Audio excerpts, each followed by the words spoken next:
Apmēram sprīdi garie taimiņi 2 gadus ir pavadījuši Tomas zivju audzētavā, bet tagad pienākusi diena, kad viņi atgriezīsies savā dabiskajā vidē.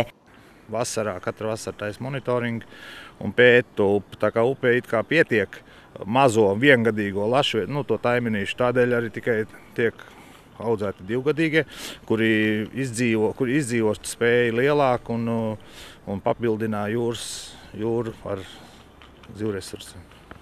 Projekts Zivju resursu pavairošana un atražošana Saulkrastu novada upēs sākās jau 2012. gadā, kad Aģē, Pēterupē un Ķīšupē tika nozvijoti vaislas taimiņi, no kuru ikriem tad arī izšķīlušās mazās zivtiņas. Turklāt tās ir speciāli iezīmētas. Tā zivju resursu, lašveidīgo zivju resursu atražošana un ķeršana ir tāda interesanta lieta, jo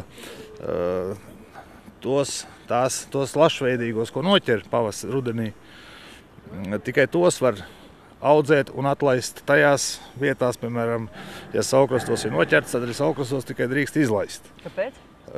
Tāds ir institūts, lai viņiem komings, katram lašveidīgajam ir komings. Tas ir saprast, kur nākt nārstot. Un tādēļ arī saulkrastos viņi tiek ķerti un saulkrastos tiek papildināti.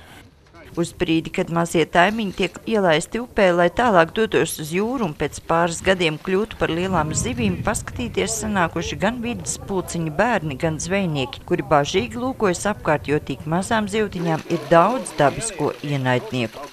Kurš moments ir priecīgāks, tad, kad laiž atpakaļ, jeb tad, kad noķer? Mēs cenšamies ne tikai zvejot, bet cenšamies arī atražot.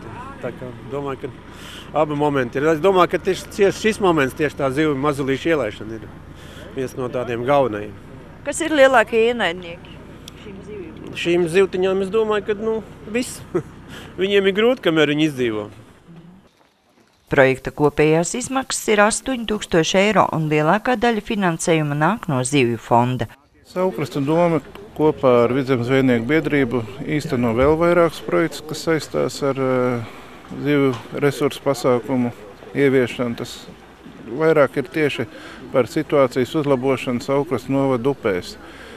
Šie projekti ietver gan upju krastu sakārtošanu, tā skaitā arī no neapzinīgas cilvēku darbības, kā arī šos bebru dambu nojaukšanu un citas lietas, kas jāskārto būtu upēs katru vasarā pēc pavasara plūdiem. Pieaudzis taimiņš ir 40 līdz 60 cm garš un sver apmēram 10 kg. Tiek lēsts, ka no 5000 šo pavasaru upē ielaistiem taimiņiem nārstu sagaidīs apmēram 3500 līdz 4000 zivīm. Sandra Leitāne, Andris Pāns, TV Spektrs.